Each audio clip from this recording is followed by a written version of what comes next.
Assalamualaikum warahmatullahi wabarakatuh. Selamat bertemu kembali dalam video pembelajaran akuntansi kelas 12 semester 1. Pada episode 7 ini kita akan membahas mekanisme debit dan kredit. Mari kita simak bersama-sama.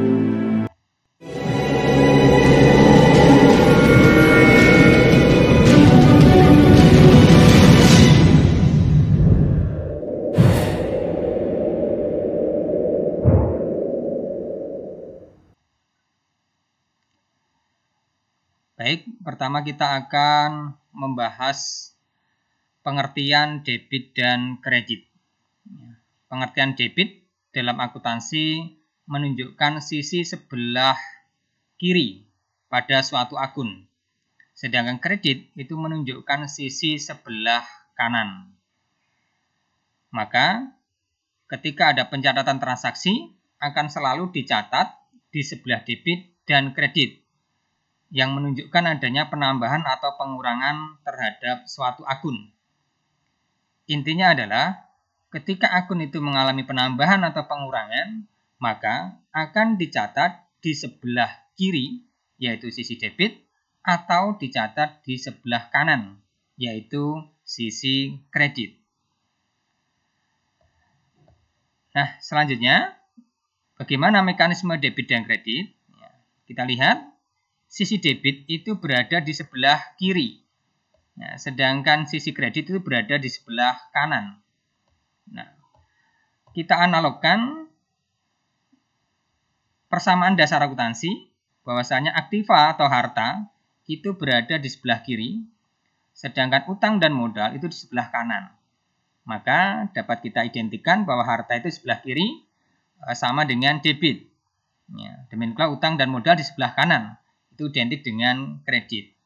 Maka ketika terjadi perubahan jumlah harta atau aktiva, maka ketika bertambah itu akan dicatat di sebelah debit, karena letaknya posisinya sama di sebelah kiri dengan debit. Sebaliknya ketika harta itu berkurang, maka akan dicatat di sebelah kredit. Nah, ini penambahannya di sebelah debit. Nah, sedangkan ketika aktiva itu berkurang, maka akan dicatat sebelah kredit. Oke, selanjutnya untuk utang. Maka utang ketika bertambah, maka akan dicatat sebelah kanan atau sebelah kredit. Karena ini posisinya sama dengan posisi di kredit. Sebaliknya, ketika utang itu berkurang, maka akan dicatat di sebelah kiri, yaitu sebelah debit. Nah, inilah penambahan atau pengurangan terhadap akun. Maka nanti dicatat di sebelah debit atau kredit, tergantung akun itu terjadi penambahan atau pengurangan. Demikian pula untuk modal. Modal ini posisinya di sebelah kanan sama dengan kredit, maka logikanya ketika bertambah akan dicatat di sebelah kanan atau sebelah kredit. Sebaliknya modal berkurang dicatat di sebelah kiri atau sebelah debit. Nah, ini ketika terjadi penambahan dan pengurangan terhadap akun tersebut. Baik, kita lanjutkan. Di sisi kredit, modal itu dipengaruhi oleh dua hal. Di persamaan dasar akuntansi kemarin sudah kita bahas, dipengaruhi oleh pendapatan dan dipengaruhi oleh beban. Kita asumsikan pendapatan ini posisinya di sebelah kanan. Maka ketika terjadi penambahan, itu akan dicatat sebelah kanan atau sebelah kredit. Nah, sebaliknya, ketika pendapatan itu berkurang, maka akan dicatat sebelah kiri atau sebelah debit.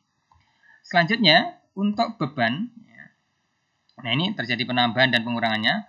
Untuk beban, karena posisinya di sebelah kiri, maka ketika bertambah dicatat sebelah debit. Nah, demikian pula ketika beban itu berkurang, posisinya di sebelah kanan, maka dicatat sebelah kredit. Inilah penambahan atau pengurangan untuk akun beban dan akun pendapatan. Oke, kita lanjutkan. Nah, secara garis besar, maka dapat kita buatkan tabel perubahan terhadap suatu akun. Yang pertama, akun aktiva atau harta, maka ketika bertambah itu dicatat di sebelah debit. Ketika berkurang, maka dicatat sebelah kredit. Karena penambahannya di sebelah debit, maka saldo normalnya di sebelah debit. Yang kedua, akumulasi penyusutan aktiva tetap. Ketika bertambah, dicatat di sebelah kredit. ketika berkurang dicatat di sebelah debit. Maka karena penambahnya di sebelah kredit, maka saldo normalnya berada di sebelah kredit. Akun yang ketiga, akun kewajiban atau utang. Ketika bertambah, maka dicatat sebelah kredit. Selanjutnya, ketika berkurang, itu dicatat sebelah debit. Karena penambahnya di sebelah kredit, maka saldo normalnya berada di sebelah kredit. Yang keempat, akun modal atau ekuitas. Ketika terjadi penambahan, maka dicatat di sebelah kredit. Ketika terjadi pengurangan, maka dicatat sebelah debit. Karena penambahan di sebelah kredit, maka saldo normalnya berada di sebelah kredit. Yang kelima, akun pengambilan untuk keperluan pribadi atau sering dikenal dengan privé. Ketika terjadi penambahan, maka dicatat di sebelah debit. Ketika privé itu berkurang, maka dicatat di sebelah kredit. Karena ketika terjadi penambahan sebelah debit, maka saldo normalnya berada di sebelah debit. Yang keenam, pendapatan. Ketika bertambah, maka dicatat sebelah kredit. Ketika berkurang, dicatat sebelah debit. Maka saldo normalnya berada di sebelah kredit. Yang ketujuh, akun beban. Ketika bertambah, berada di sebelah debit. Ketika berkurang, dicatat sebelah kredit. Maka saldo normalnya berada di sebelah debit. Nah, ini perubahan-perubahan terhadap beberapa akun untuk dicatat di sebelah debit dan kredit. Nah, kita berikan contoh untuk pencatatan transaksi ke dalam debit dan kredit.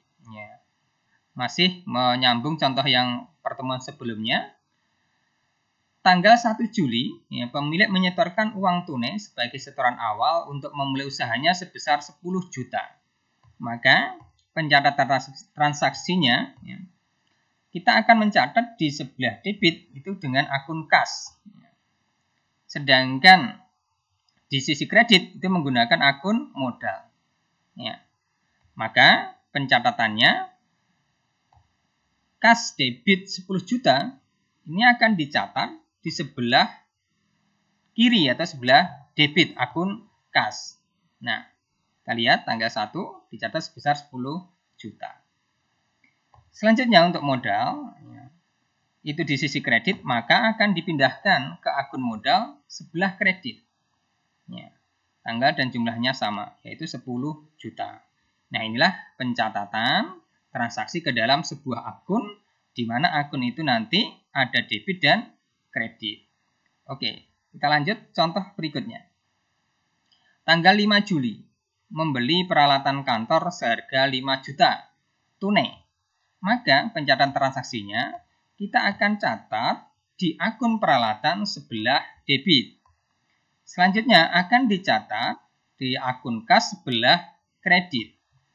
Nah, untuk pencatatannya, peralatan debit kita catat di akun peralatan, dicatat di sebelah debit. Selanjutnya untuk kas, nah ini dicatat di sebelah kredit, yang berarti kas itu adalah berkurang. Nah, ini masih ada saldonya, yang pencatatan sebelumnya tanggal 1 debit, tanggal 5 adalah kredit. Oke, kita lanjut contoh berikutnya. Tanggal 10 Juli diterima pendapatan jasa kecantikan sebesar 500.000 tunai. Maka pencatatan transaksinya adalah kita akan catat di akun kas sebelah debit 500.000 dan di akun pendapatan, karena pendapatannya bertambah, kredit sebesar 500.000. Nah, kita pindahkan. Kas terjadi penambahan 500.000, maka kita catat di sebelah debit. Selanjutnya untuk pendapatan ini bertambah, maka dicatat di sebelah kredit sebesar 500.000. Nah, inilah proses pencatatan transaksi. Baik, kita lanjutkan. Tanggal 20 dibayar beban listrik 400.000. Maka pencatatan transaksinya kita akan catat beban listrik debit karena bebannya bertambah. Sebaliknya, kasnya berkurang, maka dicatat sebelah kredit 400.000. Nah, pencatatannya beban listrik debit 400.000, maka akan dicatat yang di sebelah debit karena bebannya bertambah. Selanjutnya, untuk kas ini terjadi pengurangan 400.000, ya, sehingga pengurangan ini akan dicatat sebelah kredit ya, sebesar Rp400.000. Baik, kita lanjutkan. Tanggal 25 Juli, pemilik mengambil uang untuk keperluan pribadi sebesar Rp200.000. Maka pencatatan transaksinya kita catat di akun privé itu debit 200.000 karena privénya bertambah.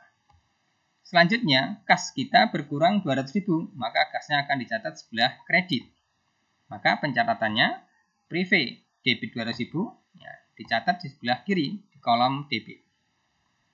Nah, selanjutnya yang kas karena berkurang 200.000 maka dicatat sebelah kredit. Nah, kita lihat berkurang sebesar 200.000. Nah, ini contoh pencatatan transaksi keuangan ke dalam debit dan kredit. Nah, teman sekalian, kesimpulannya adalah ketika terjadi transaksi keuangan, maka ini akan selalu dicatat di dua tempat, yaitu sebelah debit, yang kedua dicatat sebelah kredit. Ya, tentu sesuai dengan akunnya.